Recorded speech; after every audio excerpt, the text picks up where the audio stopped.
Hello and welcome to Out Nerdy. This is Paul, and today I just wanted to briefly go over why I even did this, why I started this channel. Current pop culture today is not at its finest. I think we can all agree to that one. It's heavily politicised, and it only shows a very, very narrow world point of view. And it is destroying and ruining our current pop culture, be it video games, be it TV, books, or movies. So that's one of the reasons why.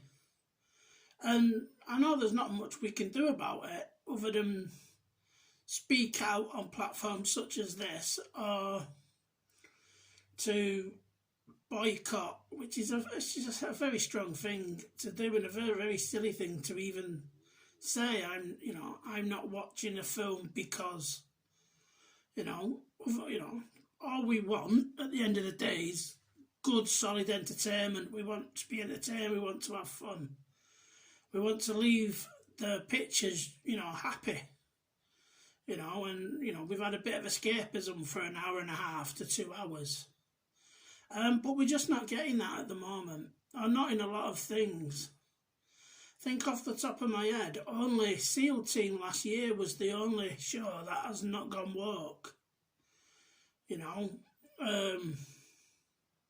Even Magnum PI did a policeman bad episode, and this was an Asian cop. I was like, really? So. And then I think SEAL Team may have just gone a little bit in one of its storylines. But that is a TV show I would recommend, just because it's a military-based show of special ops soldiers in America, and it's generally pretty good. You knew this season that it was Rona impacted, because a lot of it was walking and talking and sharing feelings in hallways. In many respects, it was a CW show this season, but with guns. But don't let me put you off. It is actually pretty good, and hopefully for this current season it'll sort itself out. The main reason why, obviously I'm pissed off with the way things are. But the thing that broke me almost, which is a silly thing to say, I know, but I played Assassin's Creed Valhalla. I love that franchise, I really do. I've played every game, but this Valhalla, it sounds silly, but it broke a piece of my soul, and that's how it feels. I was sat there playing this game, and it's like, I'm not sure if I like this game. It's not going anywhere. It's overly big. And I don't say that lightly, because if you're paying 60, 70 quid for a video game, then you definitely want your money's worth. But this was like, it was the same as every Ubisoft game. It's the same map, the same formula. Where the games used to be a lot different. Now it's a looter shooter in a lot of games, but the only difference being is you might be playing Ghost Recon Breakpoint, you might be playing Far Cry, you might be playing an Assassin's Creed game, but essentially they're all the same. You're doing exactly the same thing. And it really did take a bit of my soul, because you see all the time where people say they've ruined your childhood or whatever, with the way Disney messed up Star Wars, or what Netflix might have done to He-Man. But I'd put 20 years into the Assassin's Creed, so and they've had a couple £100 off me. So as a customer and a consumer, you want a good game. But this didn't seem to be a good game. And I don't think, for me anyway, and it's just my opinion because that's all I can give on this, is they've not been a proper Assassin's Creed game for a while. this is going to turn into a mini review, and it's not supposed to, but sod it. They were always very grounded in history, the games, and that was one of the appealing aspects for me. Yeah, you had the Isu, First World Civilization storyline in the background. But the bits where you were in the past, in the Animus, was very grounded in history. The first game was set during the Third Crusade. Black Flag was set through the golden age of piracy. Assassin's Creed 3 with Connor was set during the American Revolution. So they were always quite grounded in history, and then all of a sudden we started having magic spears that could teleport you. I was like, really? No. And not only that, they used to give you a good breakdown on what was happening in this period of time. You'd be able to walk up to a church and it would give you a brief history of the church and stuff. And I enjoyed doing that as well. But this game just abandoned history for me. Assassin's Creed Valhalla was made purely because Vikings are cool at the moment. Many Assassin's Creed fans wanted, a different time period. Feudal Japan, for example, like in Ghost of Tsushima. Now, Assassin's Creed can't do Japan now because Ghost of Tsushima has probably ruined it for everybody. Because that is a truly good game. It's a very good game. But Valhalla was, Vikings are cool. Last Kingdom, that's a good show. Vikings, that's a good show. We'll make a game around it. I mean, the purpose of Assassin's Creed Valhalla is to supposedly unite the kingdoms of England together under your banner.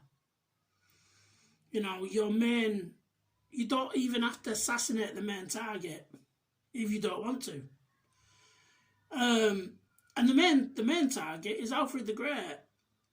So Ubisoft's made a game where your main target is, Alfred the Great. You can't really kill him because that would change history. Not just English history, but world history. And it doesn't make sense. Why have you done that? Why have you given me a set of tasks which I don't need to complete? I mean, don't get me wrong, I'm not going to search for every weapon or every silly thing, because I hate that bit. That's straight up copied from the Arkham games and others. And that's one of the things that the Assassin's Creed Valhalla does. It takes bits and bobs from various games, puts it in, but doesn't improve on it. It takes bits from the Spider-Man game where you've got to line up the buildings. But in Assassin's Creed Valhalla, it's that anally done. It's almost impossible. You've got to really be a millimetre to where you need to be. And it was frustrating, and it didn't give you anything in the end. And that's another thing of the game. It asks you to do things, but there's nothing in it for you, really. Once you've got the sword that you like, or sadly the axe, everyone's got a sword, but not you. They've updated it now where you can have a sword and a shield, a short sword, but you have to go through the game with an axe. I don't want an axe. I want, a sword. That's my own personal gripe, I'll grant you, but it was just a mishmash of every Ubisoft game there is, and it was just such a disappointment. I mean, I lent it off a friend, and I'm glad I did, because I know how disappointed he was in the game, to the point where he hates all things Ubisoft now. I hope he doesn't mind me saying that. But it just doesn't give you any hope. And we know Ubisoft is evil incorporated sometimes, isn't it? It would seem. It's all microtransactions. They love the microtransactions way more than EA ever have. They just give me your money, give me your money. You spend £70 on a game, and then they want more money off you for outfits and swords and this, and it's like, Are you having a laugh? You're getting your money back already because of the price tag, surely. You know. But the game for me was just, it didn't go anywhere and it was far too big. And I like me open world games. But it was just, you know, you'd go all the way over to a spot and it'd be an axe, another axe that you're probably never going to use. You know, and it just, come on. Give us just the basics weapons that we want now. We can upgrade all we like. And the skill tree for Assassin's Creed Valhalla, a nuclear physicist wouldn't be able to understand it. It was that complicated. You know, I don't want to sound like an SJW, but Ubisoft, do better. Yeah? Do better for all our sakes. Especially with whatever direction you seem to be taking Assassin's Creed now. It just it didn't excite me. It didn't leave me feeling like I'd, you know, solved the game or completed the mission. I didn't have a yes moment when I finally defeated the big bad or whoever it may have been. It just left me flat. And that's a shame because I love the franchise. You know, from Altair to Ezio, Edward to Connor, Jacob and Evie Fry to Eivor. You know, I've loved these games, and it's such a shame now where it's gone to. Anyway, I've gone on long enough. Please like, share and subscribe. You can find me at OutNerdy on Facebook. I'm not on Twitter yet. I'm not feeling brave enough for Twitter at the moment. Hope you all have a good day. See you soon. Bye-bye.